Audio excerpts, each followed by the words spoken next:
আর আইতো না।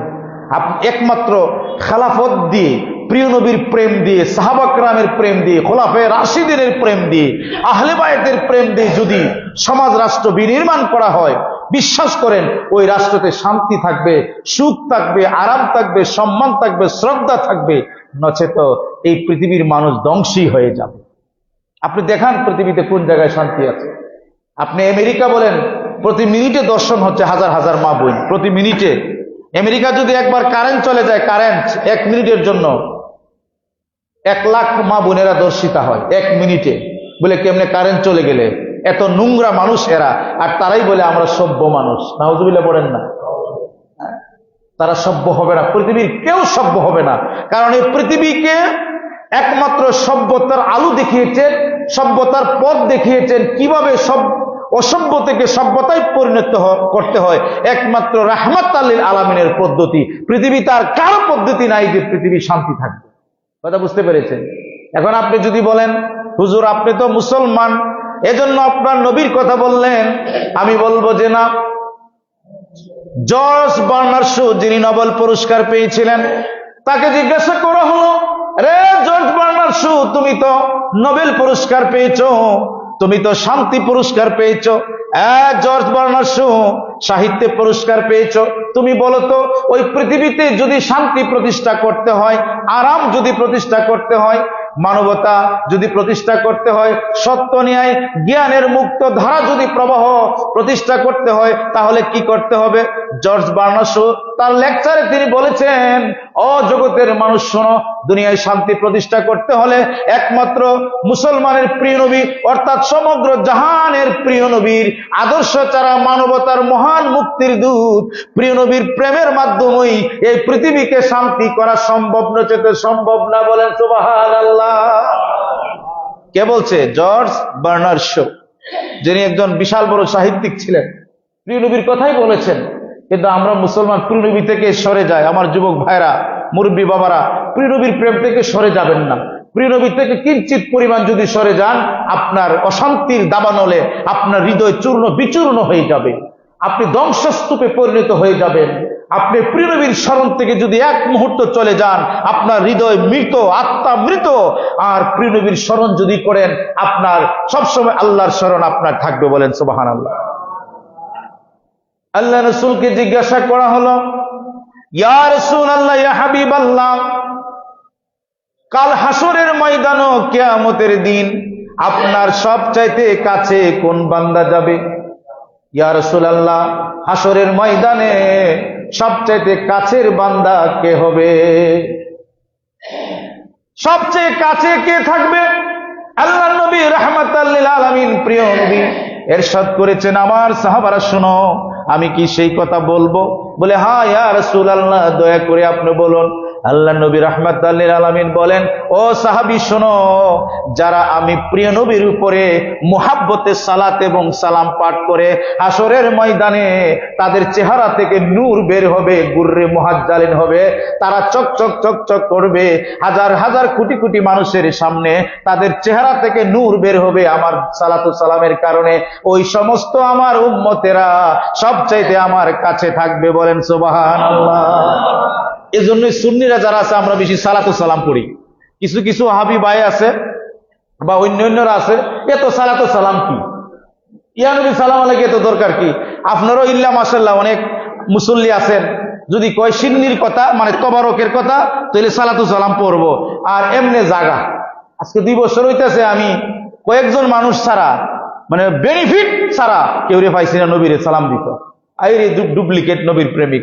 হ্যাঁ, সিন্নি দিলে তাহলে সালাতু সালাম আছে, কথা বুঝছেন? আর যেদিন সিন্নিও না, এদিন আমরা দেখছি জায়গা কিন্তু ইমাম খতিব সাহেবের পরে, বুঝছেন নি? আবার এটা মনে করি না যে খতিব সাহেব তো পড়তেই হবে, তার খতিব জি না। আমি যে মাদ্রাসায় পড়ছি আমার ছাত্র জীবন থেকে, যেদিন থেকে আমি বুঝতে পারছি, ক্লাস 6 থেকে আমরা 3 বার করে প্রতিদিন সালাতু সালাম পড়ছি। বলেন সুবহানাল্লাহ। এটা আমার আমল, আর কোনো আমল নাই। সালাতু সালাম সবসময় পড়ি আমরা। কেন? কারণ সালাতু সালামের উপরে আর কিচ্ছু নাই।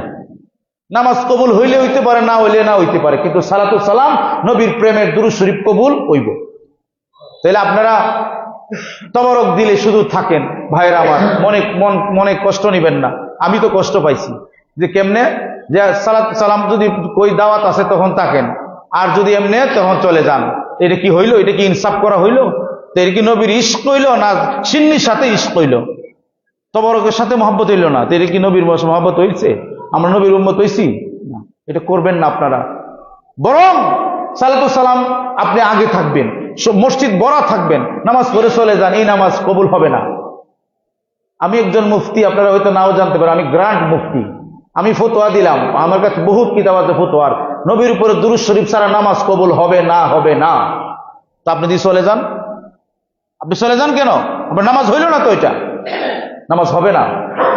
আমি আপনাকে 20টা ফতোয়ার কিতাব বলতে পারবো যেখানে লেখা আছে প্রিয় নবীর সালাতু সালাম ছাড়া কোনো নামাজ কবুল হবে না। আমার ভাইরা, বেজার হইলেন নাকি?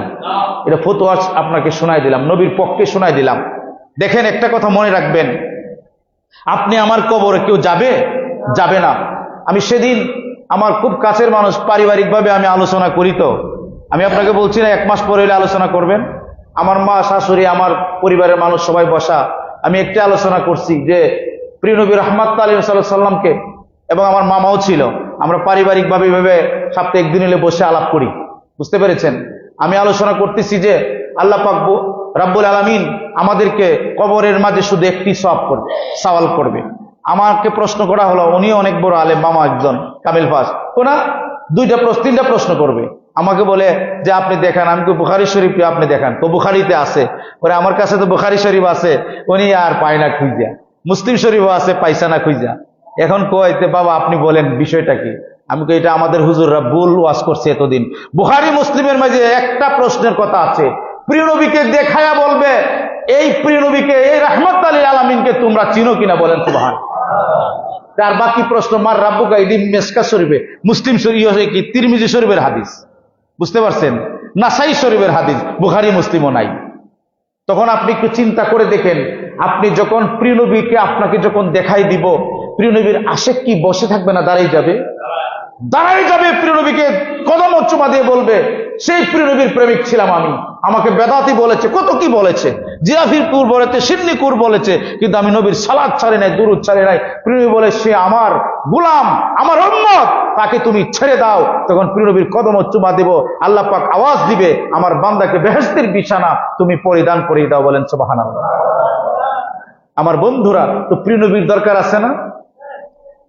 এই যে শবে বরাত, লাইলাতুল নিসফু মিন শাবান আমাদেরকে দান করেছেন কার মাধ্যমে? কার মাধ্যমে দান করছে? প্রিয় নবীর মাধ্যমে। মৌলা আলী শের খুদা রাদিয়াল্লাহু তাআলা আনহু থেকে একখানা হাদিসে মুবারকা আছে যে লাইলাতুল নিসফু মিন শাবান যখন আসে, ইজা কানাতি লাইলাতুল নিসফু মিন শাবান ফায়াকুলু নাহারাহা ওয়া সুমু নাহারান ফায়াকুমু, দণ্ডায়মান হও লাইলাহা, রাত্রিতে, অর্থাৎ লাইলাতুল নিসফু মিন শাবান যখন আসবে তখন রাত্রিতে তোমরা নামাজ পড়ো, লাইলাতুল কিয়াম পড়ো। বলেন সুবহানাল্লাহ। তারপরে বলা হয়েছে যে ফাইন্নাহু ইয়ানজিলু, নিশ্চয়ই আল্লাহ রাব্বুল আলামিন স্পেশাল রহমত আর বরকতের নজর দান করে। কোথায় দান করে? আল্লাহ পাক আমাদের কাছে বিশেষ রহমত দান করে, বিশেষ রহমত নজরে আমাদেরকে ডাকতেছে, আলামিন আলামিন মুস্তারজিক, আলামিন মুস্তাগফির, তোমরা কেউ আছো কি ক্ষমা ভিক্ষা করবে, ক্ষমা চাইবে? আমি রাব্বে কারীম আমার বন্ধুর খাতিরে তোমাদেরকে ক্ষমা করে দেব। বলেন সুবহানাল্লাহ। আলামিন মুস্তারজিক, তোমাদের রিজিক নাই, তোমরা অভাব অনটনে ভুগতেছ, তোমাদের প্রবলেম, চাকরি পাচ্ছ না, ব্যবসা বাণিজ্য ভালো যাচ্ছে না, রিজিকের অভাব থাকছে। আল্লাহ পাক বলতেছেন আসো ওই রাত্রিতে। প্রিয় নবী বলতেছে আমার বন্ধু আপনি বলে দিন, আল্লাহ বলছেন বন্ধু আপনি বলুন যে আপনার বান্দারা যদি, আপনার উম্মতেরা যদি ওই রাত্রিতে আমার কাছে রিজিক চান, মুস্তার ফারযাকুহু, আমি তাদেরকে অসংখ্য রিজিক দান করব। বলেন সুবহানাল্লাহ। এবং যারা অসুস্থ, একটা টিপস আপনাদেরকে দেই, আপনি অসংখ্য অগণিত ডাক্তার দেখিয়েছেন, আপনি অসুখ ভালো হচ্ছে না, আপনি রুগী, আপনি এমন অসুখ যে অসুখ ডাক্তারে চিনে না, অপারেশনও ভালো হয় না, আপনি মারা যাবেন ডাক্তারে বলে দিল।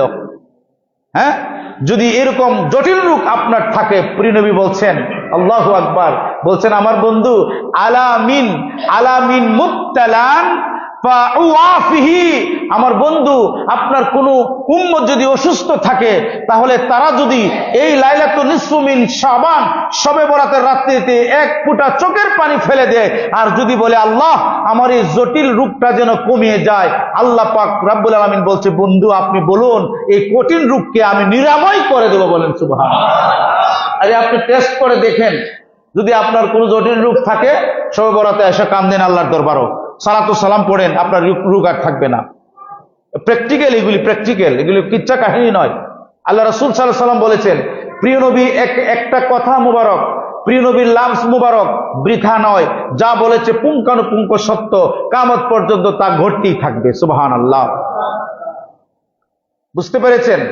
তো কাজেই এই শবে বরাতের চাঁদ আপনাদেরকে বাধা দিবে যে হালুয়া রুটি বানাবেন না, বেশি বেশি বানাবেন। আচ্ছা বলেন হালুয়া রুটি বানাই আপনি কি করেন? মানুষের খাওয়ার না নিজে খান? তো মানুষের খাওয়ানি লাভ না ক্ষতি?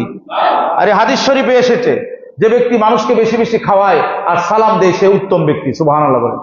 তো এই দিন বেশি বেশি যেটা আপনাকে নিষেধ করা হবে ভালো কাজকে, এই কাজ বেশি বেশি করা ফরজ। আমার কথাটা বুঝেন, আবার বললেন না আমরা হুজুরে ফতোয়া দিছে যে হালুয়া রুটি বানানো ফরজ, আমি এটা বলছি না। যে ভালো কাজকে যারা নিষেধ করবে বিরুদ্ধবাদীরা, তখন ওই কাজটা আপনার উপরে করাটা ফরজ হয়ে যায়, আপনি বেশি বেশি করবেন। আরো বলেন সুবহানাল্লাহ। এরার অন্তরে যেন আগুন জ্বলে। আপনি হালুয়া রুটি করবেন, গরিবকে দান করবেন, নিজেও খাবেন, পাশের বাড়ির মানুষকে দান করবেন, অসংখ্য গণিত দান করবেন, খাইতেই থাকবেন। আর যে নিষেধ করে এরও কিছু দিয়েন। সুবহানাল্লাহ কর না, এরও কিছু দিবেন। যারা নিষেধ করে তার গরু আপনি কিছু পাঠাই দিবেন। এটা আল্লাহ রাসূলের হাদিস শরীফ আছে। তো প্রিয় নবীর সুন্নতকে যারা বেদাত বলে, প্রিয় নবীর সুন্নতের উপরে যারা আঙ্গুল তুলে, তারা মুমিন থাকতে পারে না। মা আয়েশা রাদিয়াল্লাহু তাআলা আনহা থেকে হাদিস শরীফ, শাহ ওলিউল্লাহ মুহাদ্দিসে দেহলভী রাহমাতুল্লাহ আলাইহি, শাহ আব্দুল আজিজ মুহাদ্দিসে দেহলভী রাহমাতুল্লাহ আলাইহি, মাদারুন নবুওয়াত শায়েখ আব্দুল হক মুহাদ্দিসে দেহলভী রাহমাতুল্লাহ আলাইহি সহিহ হাদিস বয়ান করতেছেন। একবার মা আয়েশা রাদিয়াল্লাহু তাআলা আনহা তিনি বলেন আমি ঘুম থেকে জাগ্রত হয়ে বিছানায় হাত দিয়ে দেখলাম প্রিয় নবী বিছানায় নাই। সুবহানাল্লাহ বলেন। তো আমি চাদর মুড়ি দিয়ে আমি প্রিয় নবীর সন্ধানে চলে গেলাম। তো তিনি ভাবছে যে প্রিয় নবী হয়তো অন্য কোনো স্ত্রীর কাছে গেছে, অন্য কোনো আম্মা জানের কাছে গেছে যে কথা বলার জন্য, বা অন্য কোনো জরুরতে গেছে। তখন তিনি প্রিয় নবীকে খুঁজতে শুরু করলেন। খুঁজতে খুঁজতে কোনো জায়গায় যখন পেলেন না, হঠাৎ করে জান্নাতুল বাকির দিকে মা আয়েশা রাদিয়াল্লাহু তাআলা আনহার চক্ষু গেলেন এবং দেখলেন প্রিয় নবী হাত মোবারক তুলে কাঁদতেছে। বলেন না সুবহানাল্লাহ। আল্লাহর নবী রাহমাতাল লিল আলামিন হাত উঠায় বললেন আল্লাহুম্মা আগফির উম্মাতান, আল্লাহুম্মা আগফির উম্মাতান, আল্লাহুম্মা রাব্বি হাবলি উম্মতি, আল্লাহুম্মা রাব্বি হাবলি উম্মতি। হে আল্লাহ তুমি আমার উম্মতকে আমাকে দিয়ে দাও, আমাকে দিয়ে দাও, আমার উম্মতের গুনাহকে তুমি মাফ করো। আল্লাহ আজকে শবে বরাতের রাত্রিতে, পূর্ণিমার চাঁদের রাত্রিতে আল্লাহ তুমি আমার উম্মতকে মাফ করে দাও আর আমার গুনাহগার উম্মতকে আমার হাওলা করে দাও। বলেন সুবহানাল্লাহ। প্রিয় নবী দোয়া করতেছেন, হাত মোবারক উঠায়া কবরের পাশে। কি এর পাশে? সহিহ হাদিস। কবর জিয়ারত করা যায় আসেনি? কবরের পাশে যায় কান্দন যায় আসেনি? আরে হাদিস শরীফ 22টা হাদিস আছে এই ব্যাপারে। কয়টা? 22টা হাদিস। মোল্লা হাদিস পড়ে না, কিতাব পড়ে না, ফতোয়া দেখো কবর জিয়ারত বলে করতো না। আল্লাহর নবী হঠাৎ করেছে দেখলেন মা আয়েশা সিদ্দিকা রাদিয়াল্লাহু তাআলা আনহা প্রিয় নবীর পাশে দাঁড়িয়ে আছেন। তিনি আমিন আমিন বলতেছেন। আল্লাহর নবী বললেন ওগো আয়েশা আপনি কি মনে করেছেন আমি অন্য জায়গায় চলে গিয়েছি? যে না না, হ্যাঁ আয়েশা আপনি কি জানেন আজকে রাত্রিটা কি? মা আয়েশা রাদিয়াল্লাহু তাআলা আনহা বললেন আল্লাহু আ'লামু ওয়া রাসূলুহু আ'লামু বিমুরাদিহি বিহি, আল্লাহ এবং রাসূল এটার ভালো জানে। আল্লাহর নবী বললেন এই রাত্রিটা হচ্ছে লাইলাতুন নিসফু মিন শাবানের রাত্রি। ওগো আয়েশা ওই রাত্রিতে যদি আমার কোন উম্মত ইবাদত করে আল্লাহ রাব্বুল আলামিন তার 80 বছরের ইবাদতের সওয়াব দান করবেন। বলেন সুবহানাল্লাহ। আর যদি এই রাত্রিতে ইবাদত করার পরে যদি পরের দিন রোজা রাখে আল্লাহ রাব্বুল আলামিন তার নামে আমলের মাঝে 2 বছর রোজা রাখার সওয়াব দান করবে। মা আয়েশা দাঁড়িয়ে আছেন প্রিয় নবীর সাথে আর কাঁদতেছেন। বলে ইয়া রাসূলুল্লাহ ইয়া হাবিবাল্লাহ আল্লাহ নবী, আমি আপনার পিছনে অনেকক্ষণ হয়েছে দাঁড়িয়ে আছি। তিনি বলছেন, আমি তো দেখেছি আপনি যে দাঁড়িয়ে আছেন। এই থেকে প্রমাণিত হলো, যদি কোনো মা এবং বোনেরা একা একা বা তার স্বামীকে নিয়ে কবর জিয়ারত করতে যায়, তাহলে মেয়েরা কবর জিয়ারত করতে পারবে, তাতে কোনো বাধা নাই। বলেন সুবহানাল্লাহ। এখন আপনারা বলবেন এটা কি নতুন ফতোয়া? ফতোয়া নতুন না, ফতোয়া পুরান। কথাটা হয়তো আপনার কাছে নতুন। এটা হাদিস কেমনে এলো? মা আয়েশা রাদিয়াল্লাহু তাআলা আনহা, প্রিয় নবী এবং মা আয়েশা রাদিয়াল্লাহু তাআলা আনহা একসাথে দোয়া করছে আল্লাহর কাছে কবরের সামনে দাঁড়াইয়া। সুবহানাল্লাহ বলবেন। হয়তো আমাদের দেশে এই ব্যবস্থা নাই, আমরা খালি ফিতনা খুঁজি, ইবাদতের মধ্যে খালি আমরা বাধা দেই, অন্য কাজে কোনো বাধা দেই না। অন্য কাজে বাধা দেই, আপনার বাড়ির সামনে অস্ত্র দিয়া ছুরি দিয়া আপনার এই যে ভৈরবের স্টেশনের এখানে খালি ডাকাতি করে, ঠিক না? কই আপনারা সবাই মিলে বাধা দিতে পারেন না, দেন না তো, ঠিক না বেঠিক? অনেকে জানেন সুরকে, এরপর আপনারা জান না, তো এই কাজে যান না।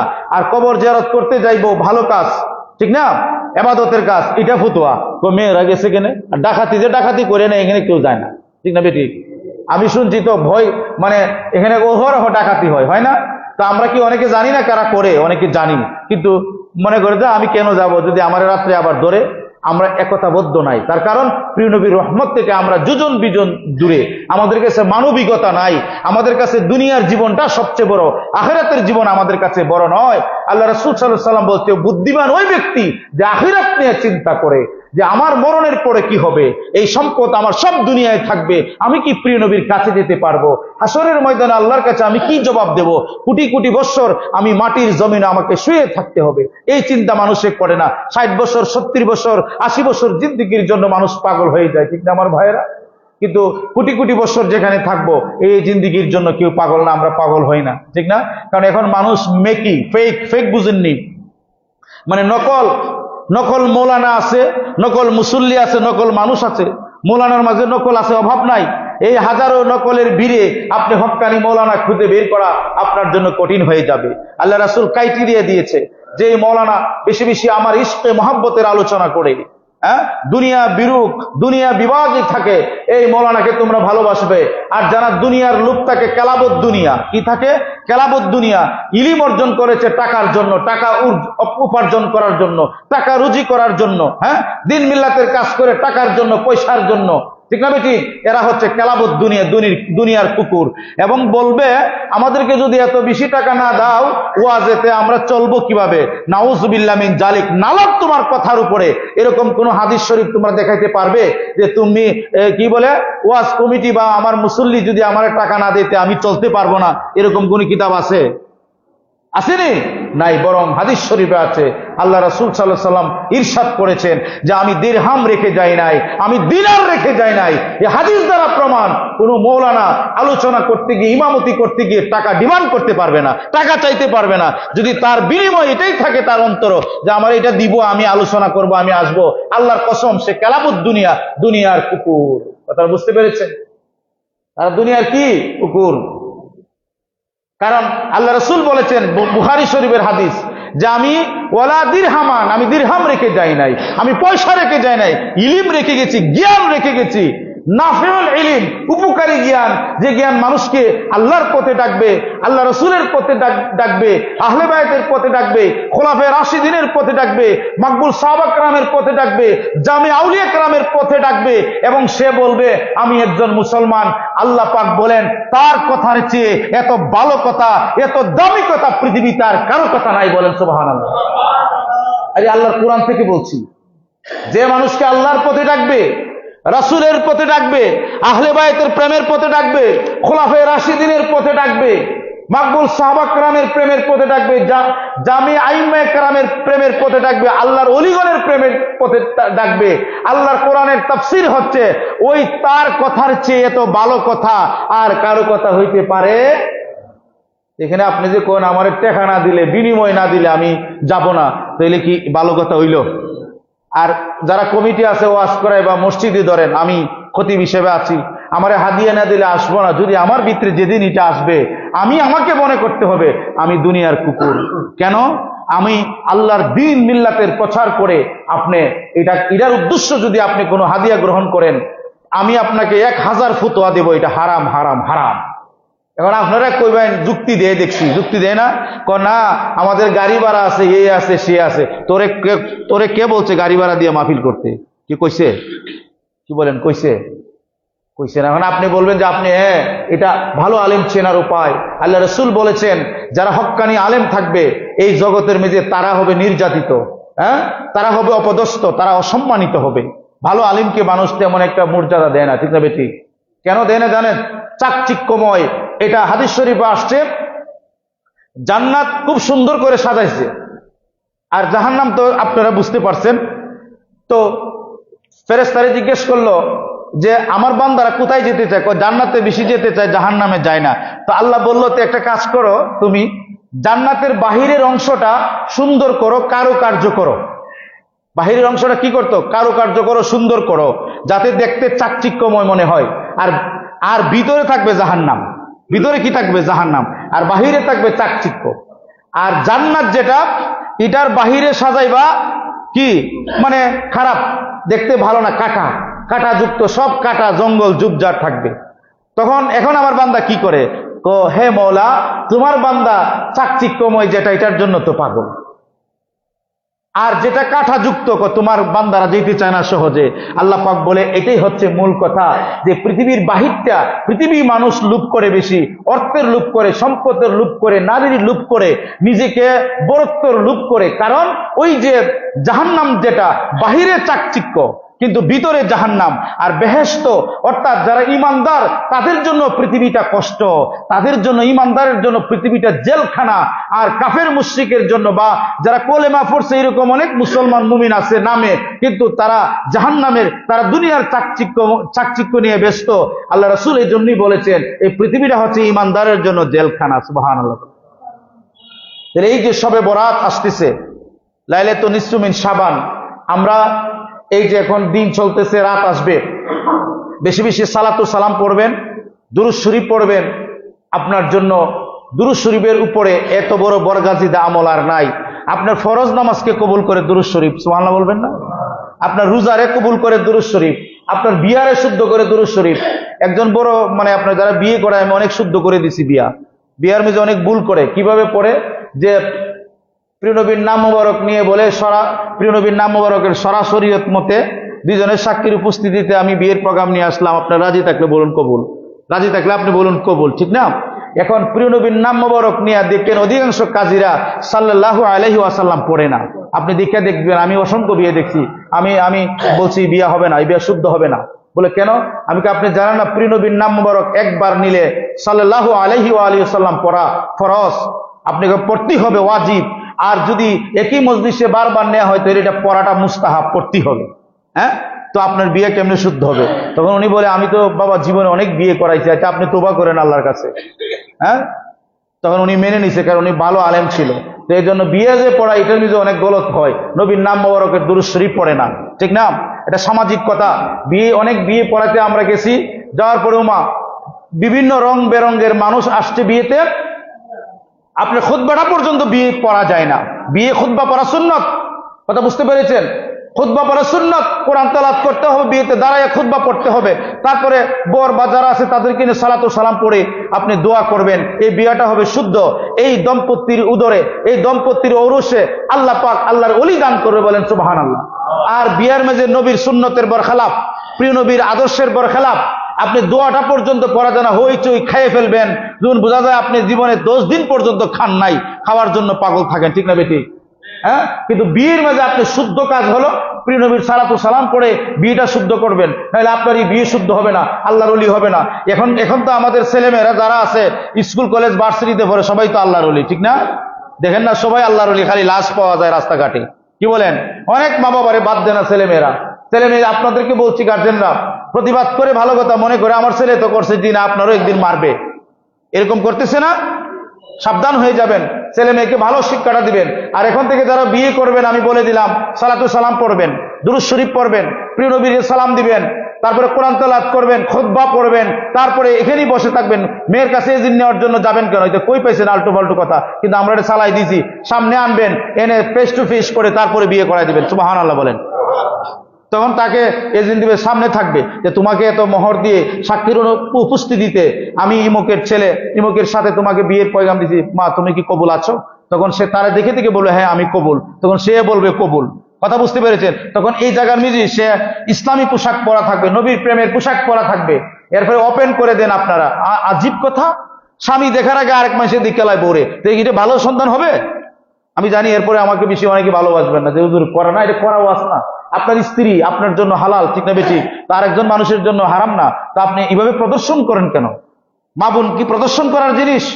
কি বলেন, প্রদর্শন করার জিনিস নাকি? না, আপনি সুন্নতি তরিকায় রাখবেন। তখন এজিন দিবেন, এজিন দেওয়ার পরে উভয়ে দাঁড়াবে, দাঁড়ানোর পরে উভয়ে খুতবা দিবে। আপনি খুতবা দিবেন, খুতবা দেওয়ার পরে মূলত জের বিয়ে হে খুতবা দেওয়া আরো সুন্নত, সুবহানাল্লাহ কর না? কিন্তু হে তো এই সময় রুমাল ধরে রাখে, ঠিক না? আমি আপনাকে বিয়ের কথাটা কেন বললাম, এটাই সবকিছুর মূল। এখানে শুদ্ধ না হইলে এখানে শুদ্ধ না, আপনার সন্তানও শুদ্ধ না। তো আপনি দাঁড়ায় আপনি পড়বেন, খুতবা পড়বেন, আপনার যে পাত্র আছে পাত্রী উভয়ে দাঁড়াইবো, তারপরে আপনি সালাতু সালাম করবেন, এরপরে উভয়ের সাথে আপনি সবাইকে মিলে দোয়া করবেন। দোয়া করার পরে খেজুর থাকলে খেজুর, একটু মিষ্টি বিতরণ করবেন। এরপরে আপনারা খাবারের জন্য যাবেন। আর এর আগেই সিআর টিভি জুড়ে খাওয়ার জন্য বইরেছি 3 মাসের উপাস, ঠিক না বেঠিক? তো নেক্সট সন্তান কেমনে হইবে বুঝুনি? নেক্সট সন্তান কেমনে হয় না? আগের মা বাবারা কি করতো, আগের মা চাষিরা কি করতো, আপনার এই এমনিতে কিন্তু করে ফেলতো। মানে কি বলে, এই তোমার জন্য একটা পাত্র দেখছি বাবা, ঠিক আছে, পাত্রী তোমার পছন্দ, আমি দেখে আসছি। আমার মা দেখছে, বাবা দেখছে, ওকে ফাইন। আর এখন কয় না আমি দেখতে হইব, মোবাইলে ছবি দেখতে হইব, আরো কত কিছু করে। এর লেগে সন্তানই মোলা হয়, ভিন্ন ভিন্ন হয়। আল্লাহ পাক আমাদেরকে প্রিয় নবীর সুন্নত মুবারকার সাথে আমল করার তৌফিক দান করেন, বলেন আল্লাহুম্মা আমিন। এরপরে আরেকটা কথা, মসজিদে বিয়ে হইলে আরো বালা, সুবহানাল্লাহ কইবেন না? আপনারা জানি আমার কাছে আইন না বিয়ে পড়াবেন না, কিন্তু খতিবের কাছে যদি বিয়ে না পড়ান, বিয়েটা পুরাপুরি শুদ্ধ হয় না। কথা কয় না, এটা কি ভুল কইছি নাকি? মনে করছেন নতুন ফতোয়া? না না না, আপনি খতিবকে দিয়ে বা আপনি ইমামকে দিয়ে বিয়ে পড়াইতে হবে, এটা শুভ। কারণ মাশাআল্লাহ, দেখছেন, তাহলে তো আপনারই প্রমাণ। যাই হোক আমার বন্ধুরা, আজকে তো 7 ফেব্রুয়ারি, ঠিক না? আপনাদের যে গরিপুর কবরবাসীর স্মরণে যুব সমাজের উদ্যোগে ইমানি সম্মেলন ও সালাতু সালাম মাহফিল আছে। যারা আপনারা যেতে চান যাইবান। প্রধান মেহমান যিনি, আমাদের পবিত্র যে কোরআন শরীফ আছে না, এই 3 ঘন্টায় উনি তাফসির করছে, বলেন আলহামদুলিল্লাহ। আপনাদের 2-4 মিনিট আমি কষ্ট দেব, এটা বলা উচিত। কারণ আমার এই জবানটা কি জন্য বানাইছে? আল্লাহ রাসূলের কথার জন্য, ভালো কথার জন্য, না খারাপ কথার জন্য বানাইছে? তো উনি কোরআন শরীফকে তফসির করেছেন। এই পৃথিবীর মাঝে একমাত্রই উনি যে কোরআনকে তফসির করেছেন বাংলা ভাষা দিয়ে, বলেন সুবহানাল্লাহ। 3 খণ্ডে এবং বিস্তারিত ভাবে লিখেছেন। ক্লাস 1, 2, 3, 4 এর বাচ্চারা যারা রিডিং পারে এও পড়তে পারে। কিন্তু এই বইটা আপনারা কেউ বাচ্চারা কিনা দেই না, বুঝছেন নি? অনেক দাম। তো আমি 2-3 জনকে গিফট করছি, কারণ সবারই গিফট করা যায় না, কারণ এটা তো অনেক দাম আছে। দাম কি 2-2.5 হাজার টাকা। প্রত্যেকের ঘরে ঘরে তফসিরটা থাকা দরকার। এই তফসিরের মাশাহিদুল বুখারী শরীফ উনি 5 খণ্ডে ওটা বাংলা তর্জমা করে দিছে। তিরমিজি শরীফ করছে, প্রায় শতাধিক কিতাব লিখছে। ইমামে আহলে সুন্নাত আল্লামা সৈয়দ সাইফুর রহমান নিজামী শাহ, বলেন মারহাবা। ওনারে অনেক মুরিদ হন বা না হন এটা আমার বিষয় না, মুরিদ হইলেও ভালোবাসবেন, না হইলেও ভালোবাসবেন। ইনি একজন হক্কানি আলেম, বলেন সুবহানাল্লাহ। আতায়ে রাসূল, আল্লাহ রাসূলের বায়াতে রাসূল তিনি নেন। এবং এটা বায়াতে রাসূল বলতে কি, আপনি মুরিদ হওয়া মানে বায়াতে রাসূল নেওয়া, এটা আপনার জন্য ফরজে আইন, বলেন সুবহানাল্লাহ। আপনি বলবেন যে পীর ধরা ফরজে না, পীর ধরা কোনো ফরজ না, পীর ধরা কিচ্ছু না। তবে মুর্শিদ ধরা, হক্কানি মুর্শিদ ধরা, হক্কানি মুর্শিদের হাতে বায়াত হওয়া, এটা ফরজ, সুবহানাল্লাহ বলেন। পীর ধরা ফরজ না, পীর অর্থ বুড়া, এটা ফার্সি শব্দ। আমাদের সমাজে একটা বেজাল লাগাই দিছে ফার্সি শব্দ দিয়া, এটা বুড়া মানুষের কাছে যাবো না। না, যারা বায়াত রাসূল নেই ওনাদেরকে বলা হয় মুর্শিদ। কি বলা হয়? আল্লাহর কোরআনে আছে। যাই হোক, কত বড় একজন আলেম আসবেন, আপনারা যদি যারা যেতে ইচ্ছুক বা যেতে পারেন যাবেন। এত বড় আলেমের চেহারার দিকে চাইলে সগীরা গুনাহ ধরে পড়ে যায়, বলেন সুবহানাল্লাহ। উনি বায়াতে রাসূল নেই, বায়াতে রাসূল। এই বায়াতে রাসূল যদি আপনি না নেন তো ঈমানদার হবেন না। কোরআনে আছে, আমি 23টা ডকুমেন্টস দিছি কোরআন থেকে, আমার অনেক লেকচার আছে এটার উপরে, আর আমি এটার উপরে 1 বছর পড়াশোনা করছি, বলেন আলহামদুলিল্লাহ। শুধু বায়াতে রাসূলের উপরে, কারণ আমি যে জায়গায় থাকি সিলেট, বায়াতে রাসূল মানে না অনেকেই, 1-2 জনে মানে। এখানে আমি প্রতিনিয়ত যুদ্ধ করতে হয়, কিলাকিলি না, তর্কের যুদ্ধ, জ্ঞানের যুদ্ধ করতে হয়। কিলাকিলিলেও তো আমি পারতাম না, কারণ এরা লোক বেশি। কিন্তু জ্ঞান দিয়ে আসো, টেবিলে বসো, তখন বোঝা যাবে তোমার কুদ্দুর জ্ঞান আর আমার কুদ্দুর জ্ঞান, ঠিক না বেটি? মুখের জ্ঞান না, আপনি ইলিম থাকতে হবে, নবীর পক্ষে থাকতে হবে। আমার বন্ধুরা, তাহলে ওই বায়াতে রাসূল গ্রহণ যারা করছেন না, আপনারা করবেন। এটা আমার উপরে দায়িত্ব এবং ফরজ। আমার প্রিয় মুসলিয়ান একরাম, যারা বায়াতে রাসূল নেন নাই, তারা বায়াতে রাসূল নেবেন এত বড় একজন মহান ওলির কাছে। বলবেন ওনার কথা বলছেন, অন্যর কাছে নিলে, হ্যাঁ, যারা আল্লাহর ওলি যে কোনো জায়গার মধ্যে বায়াতে রাসূল নিলে হবে, বলেন সুবহানাল্লাহ। আপনি যে ওনার কাছে বায়াত গ্রহণ করতে হবে তা কোনো কথা না। আরো আল্লাহর ওলি অভাব নাই, অসংখ্য গণিত আছে, এদের কাছে আপনারা বায়াতে রাসূল নিয়ে নেবেন। আর উনি বর্তমান বিশ্বে সবচেয়ে বয়োজ্যেষ্ঠ, মানে 111 বছর চলবে সামনে শবে কদর আসলে। হ্যাঁ, সুবহানাল্লাহ বলেন না? 7 বছর বয়সে কোরআনের হাফেজ হয়েছে। কত বছর? 7 বছর বয়সে কোরআনের হাফেজ আল্লামা সৈয়দ সাইফুর রহমান নিজামী শাহ। হ্যাঁ, এবং আপনি লন্ডনে, তারপরে ক্যামব্রিজে, ম্যানচেস্টারে তিনি গেছেন, এবং সেখানে শবে বরাতের উপরে ওই সেই মৌলানারা বলছে শবে বরাতের উপরে কোনো হাদিস নাই, দলিল নাই, তিনি সেখানে বসে বসে কিতাব লিখে জবাব দিছে। সুবহানাল্লাহ। তারা বলে বেদাত। উনি মসজিদে বসে আছে, কিং ক্রস জামে মসজিদে, ইংল্যান্ডের কিং ক্রস জামে মসজিদ, 5000 লোক হয়, উনি একা বসে আছে, কেউ আর আয় না। পরে কো না, অসুবিধা নাই, করা যাইব, তবে একা একা করলে ভালো, বলেন না সুবহানাল্লাহ। হ্যাঁ, তাহলে এত বড় একজন মহান হাস্তি, মহান আলেম আসবে, তো ওনার কাছে বায়াতে রাসূলটা গ্রহণ করে নেবেন, মানে মুরিদ হয়ে নেবেন আপনারা। বায়াতে রাসূল নেওয়া ফরজে আইন, নীতি হবে। আমরা বুঝি না বা আমাদেরকে বোঝানো হয় না, কিন্তু মূলত বায়াতে রাসূল নিতে হয় একজন ইমামের কাছে নিতে হয়। কিন্তু আমরা যারা ইমাম সাহেব আছি, যোগ্যতা আমরা নাই। এজন্য আপনি নিবেন যারা যোগ্য বায়াতে রাসূল, যারা ইজাজত পেয়েছে বায়াতে রাসূলের হক, তাদের কাছে নিবেন। কিন্তু এরকম ইমাম তো আপনারা রাখতে পারবেন না, আমরা তো এটা নাও। কথা বুঝছেননি? আল্লাহ পাক যেন আমাদেরকে বায়াতে রাসূল নেওয়ার তৌফিক দান করেন, বলেন আল্লাহুম্মা আমিন। আমার বন্ধুরা, শেষ কথা হচ্ছে আপনাদের সাথে, আজকের এই জুমার সামনে শবে বরাত আসবে, বেশি বেশি জিকির করবেন, ইবাদত করবেন, নামাজ পড়বেন, আর বেশি জিকির করবেন। জিকির জিনিসটা কি, এটা পরবর্তীতে আমি বলে দেব। এরপরে নামাজ পড়বেন, আর 3000 বার কমপক্ষে দুরূদ শরীফ পড়ার চেষ্টা করবেন 1 মাসের ভিতরে। আরো তো অনেক বেশি পড়ে, তবে কমপক্ষে নিম্নমান 3000 বার দুরূদ শরীফ পড়বেন। যদি পড়েন, আপনার জীবনের সব গুনাহ মাফ হয়ে যাবে। সুবহানাল্লাহ। আল্লাহ পাক যেন আমাদেরকে তৌফিক দান করেন, বলি আল্লাহুম্মা আমিন। আলহামদুলিল্লাহি রাব্বিল আলামিন, আসসালাতু ওয়াসসালামু আলা ওয়া আলা আলিহি ওয়া সাহবিহি আজমাইন। আল্লাহ, আমরা যা আলোচনা করলাম, যা কিছু পড়লাম, ভুল ভ্রান্তি বেয়াদবি মাফ করে দাও। আয় আল্লাহ, তোমার হাবিব